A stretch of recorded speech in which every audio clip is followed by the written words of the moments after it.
നമസ്കാരം, ഞാൻ കവിരാജ് അമ്പലപ്പുഴ. ഞാൻ ആൻഡമാനിലേക്ക് നടത്തിയ സോളോ ട്രാവൽസിൻ്റെ മറ്റൊരു എപ്പിസോഡിലേക്ക് എല്ലാവർക്കും സ്വാഗതം.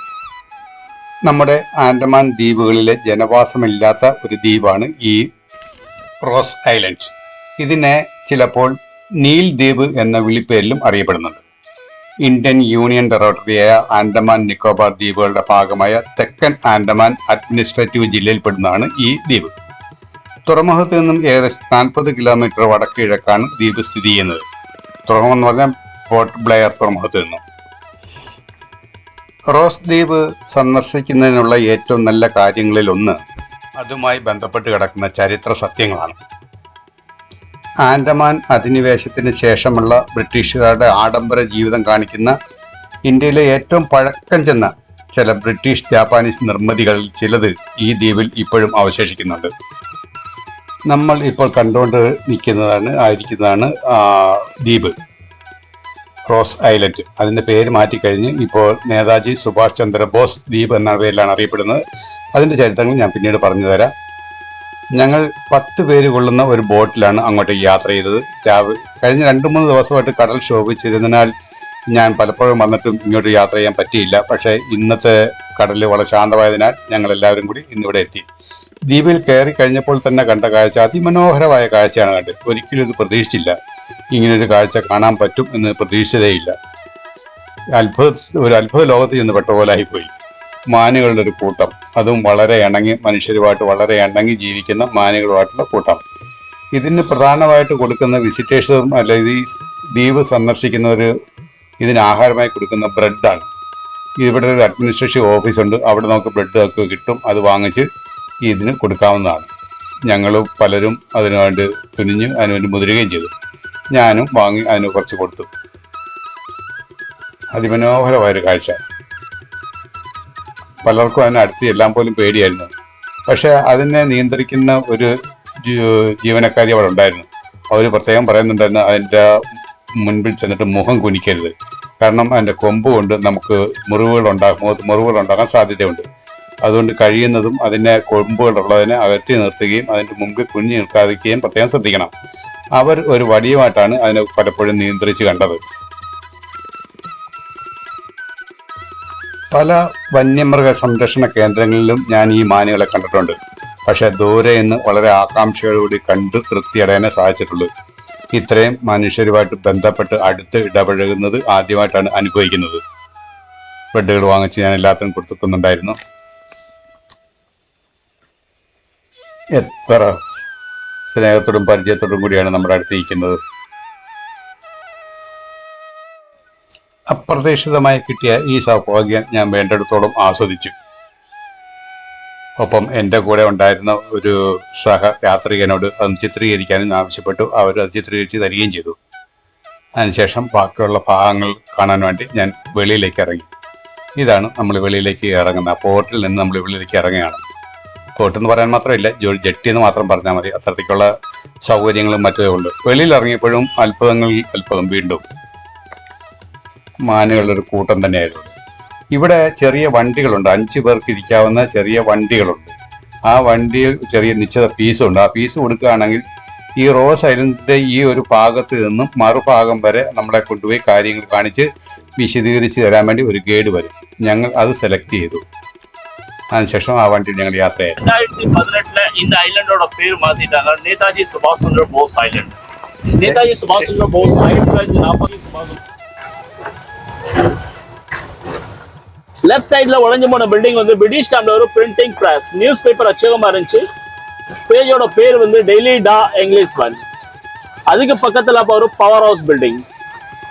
அதுக்கு பக்கத்துல கருப்பு கலர் பாய்லர் வந்து வாட்டர் டிஸ்டிலேஷன் பிளான்ட். உப்பு தண்ணியை ஸ்டீம் பண்ணி நல்ல தண்ணியாக்கி குடிச்சுட்டு இருந்தாங்க அப்பவே. ரைட் சைட்ல காலி இடம் வந்து பிரிட்டிஷ் டைம்ல ஒரு டென்னிஸ் கோர்ட். எந்த ஸ்போர்ட்ஸ் ஆக்டிவிட்டி இருந்தாலும் பிரிட்டிஷ் டைம்ல இங்கே தான் பண்ணாங்க. அந்தமான் நிக்கோபார் ஐலண்ட்ல ரோஸ் ஐலண்ட் வந்து பிரிட்டிஷ் டைம்ல கேபிட்டல் இருந்துச்சு. அந்தமானோட ஃபர்ஸ்ட் தலைநகரம் ரோஸ் ஐலண்ட் தான்.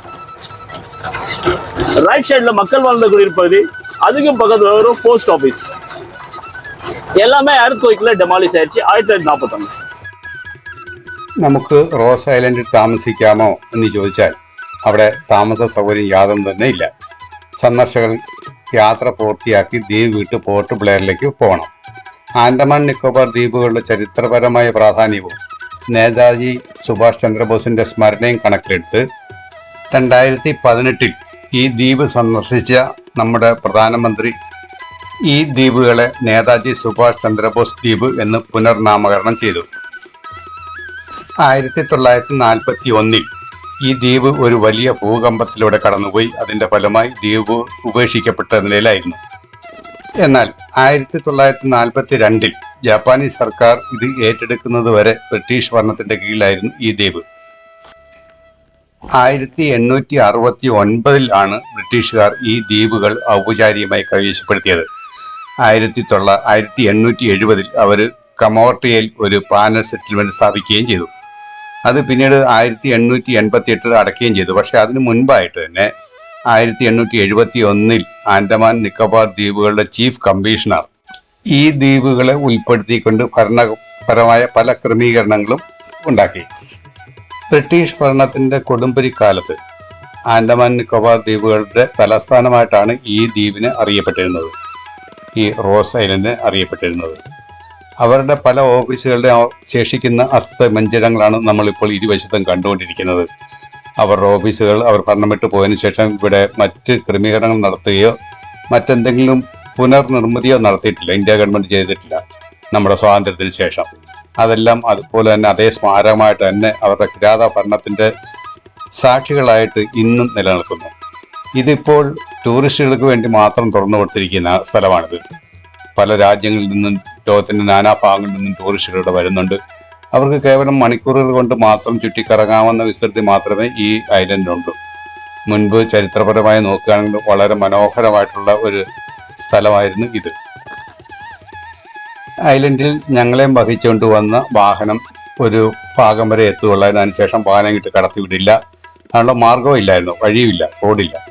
അപ്പം ദ്വീപിന്റെ മറുവശത്ത് എത്തിയതിനു ശേഷം ഞങ്ങളോട് വഴി കാണിച്ചു തന്നിട്ട് പറഞ്ഞു, ഇതിന്റെ മറുവശത്ത് ഒരു ചരിത്ര സ്മാരകമുണ്ട്, ഒരു ലൈറ്റ് ഹൗസ്, കടലിലേക്ക് ഉന്തി നിൽക്കുന്ന ഒരു വലിയ നീളത്തിലുള്ള ഒരു കടൽപ്പാലം, അതിന്റെ അഗ്രഭാഗത്തായിട്ട് ഒരു ലൈറ്റ് ഹൗസ്, അത് പോകണം, അത് നടന്നുപോയി കാണാനേ പറ്റത്തുള്ളൂ. ഞങ്ങൾ അതിനു വേണ്ടി പുറപ്പെട്ടു.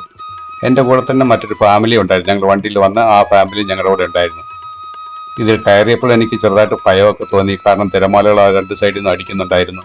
പക്ഷെ അതൊന്നും ഞാൻ വകവെച്ചില്ല. ഏതായാലും ആ ലൈറ്റ് ഹൗസിൻ്റെ അടുത്ത് വരെ പോവുക തന്നെ എന്ന് തീരുമാനിച്ചു. അവരും ഞങ്ങളെ പിന്തുടർന്നുണ്ടായിരുന്നു. പക്ഷേ ഈ തിരമാലകൾ രണ്ട് സൈഡിലും അടിക്കുന്നത് കൊണ്ട് ചെറിയൊരു ഭയം, ചെറിയൊരു പേടി. അങ്ങനെ സാവകാശം ഞാൻ അവിടെ എത്തി. ഞങ്ങളുടെ ഗ്രൂപ്പിൽപ്പെട്ട ആ ഗ്രൂപ്പിൻ്റെ ഒരു നായകൻ, അദ്ദേഹം നേരത്തെ തന്നെ ഇവിടെ എത്തിയിട്ടുണ്ടായിരുന്നു. അദ്ദേഹത്തിൻ്റെ ഞാൻ ക്യാമറ കൊടുത്തു. ഞാൻ സ്വതന്ത്രമായിട്ട് അതിന് ചുറ്റും ഒന്ന് നടന്നു. അദ്ദേഹം ആ ക്യാമറ എന്നെ വീഡിയോ പിടിക്കുന്നുണ്ടായിരുന്നു. പേടി തോന്നാതിരിക്കും ഇതൊക്കെ കണ്ടാൽ.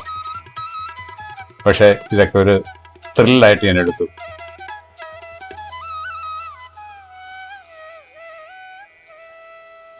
കടലിലെ യാത്രക്കാർക്ക്, നാവികർക്ക് സിഗ്നൽ കൊടുക്കാൻ വേണ്ടി മുൻപ് ഇത് വളരെയധികം ഉപകാരപ്പെട്ടിരുന്നു എന്നാണ് ചരിത്രങ്ങൾ രേഖപ്പെടുത്തുന്നത്. നമ്മൾ പിന്നാലെ കാണുന്നതാണ് ആ റോസ് ഐലൻഡ്. അത്രമാത്രമേ ഉള്ളൂ ഐലൻഡ്. അതിൻ്റെ ആ റോസ് ഐലൻഡ് മറുഭാഗത്താണ് നമ്മൾ എത്തിച്ചേർന്നത്. അവിടുന്ന് തിരിച്ച് ആ വണ്ടിയിലൂടെ വന്ന് ഇപ്പോൾ ഈ ഭാഗത്ത് വരെ എത്തി. ഇനി മടക്കയാത്ര, തിരിച്ചു പോകാൻ തന്നെ തീരുമാനിച്ചു. കാരണം കൂടുതൽ സമയം ഇവിടെ ചിലവാക്കിയില്ല, തിരിച്ചു പോകാൻ തന്നെ തീരുമാനിച്ചു. ഒരിക്കൽ കൂടി ടാറ്റ. ഞാൻ കണ്ടു മറന്ന സ്ഥലങ്ങൾ.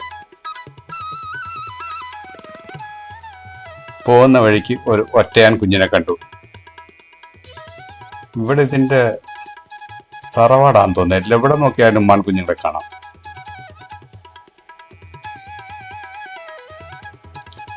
ഈ ഭാഗത്ത് വന്നപ്പോഴാണ് എനിക്ക് ചില കാര്യങ്ങൾ ഓർമ്മിപ്പിക്കണമെന്ന് തോന്നിയത്. നമ്മുടെ നാട്ടിലുമുണ്ട് കടൽ കയറ്റങ്ങളും കടൽ ഭിത്തി കെട്ടുന്ന സമ്പ്രദായം മറ്റും നമ്മുടെ നാട്ടിലുമുണ്ട്. ഇവിടെ ബ്രിട്ടീഷ് ഭരണകാലത്ത് അവരുണ്ടാക്കി വെച്ചിരിക്കുന്ന രീതിയുണ്ട്. കോൺക്രീറ്റ് ചെയ്ത് കടൽ ഭിത്തി ഉണ്ടായിരിക്കുന്നു. എത്ര വർഷമായിട്ടും ഇതും ഇന്നും കേടുകൂടാതെ തന്നെ നിൽക്കുന്നു. നമ്മുടെ നാട്ടിലെ സിസ്റ്റവും ഇതുമായിട്ട് വളരെ വ്യത്യാസമുണ്ട്. അവിടെ മലമ്പ്രദേശത്ത് നിന്ന് കരിങ്കല്ലുകൾ ലോറിയിൽ കൊണ്ടുവന്ന് കടലിലേക്ക് തള്ളുക മാത്രമേ ചെയ്യുന്നുള്ളൂ. പുലിമുട്ടുകൾ പോലെ നീട്ടി വയ്ക്കുകയും ചെയ്യുന്നുണ്ട്. പക്ഷേ അത് 2, 3, അല്ലെ 5, 10 വർഷത്തിൽ കൂടുതൽ നിൽക്കുകയില്ല. അതിനുശേഷം അത് തകർന്നു പോകും.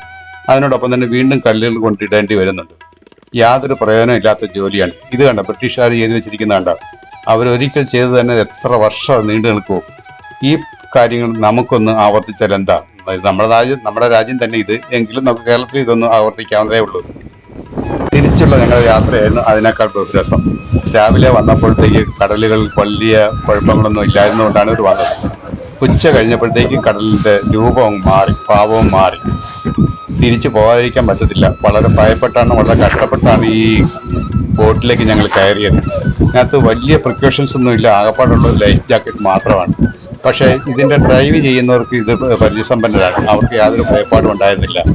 ആദ്യമായി കയറുന്ന ഞങ്ങൾക്കായിരുന്നു, യാത്രക്കാരായ ഞങ്ങൾക്കായിരുന്നു ഉള്ളിൽ ഭയങ്കര ഭയപ്പാട്. നല്ല രീതിയിലുള്ള തിരമാലകളും വെള്ളം അടിച്ചു കയറുകയും ചെയ്യുന്നു. ഇതും ഒരു ത്രില്ലും അഡ്വഞ്ചർ ട്രിപ്പായിട്ട് തന്നെ ഞാൻ കണക്കൂട്ടി ആസ്വദിച്ചു. ഇനിയും മറ്റ് വിശേഷങ്ങൾ ഒരുപാട് പറയാനുണ്ട്. ആ വിശേഷങ്ങളൊക്കെ ആയിട്ട് അടുത്ത എപ്പിസോഡിൽ ഞാൻ വീണ്ടും വരാം.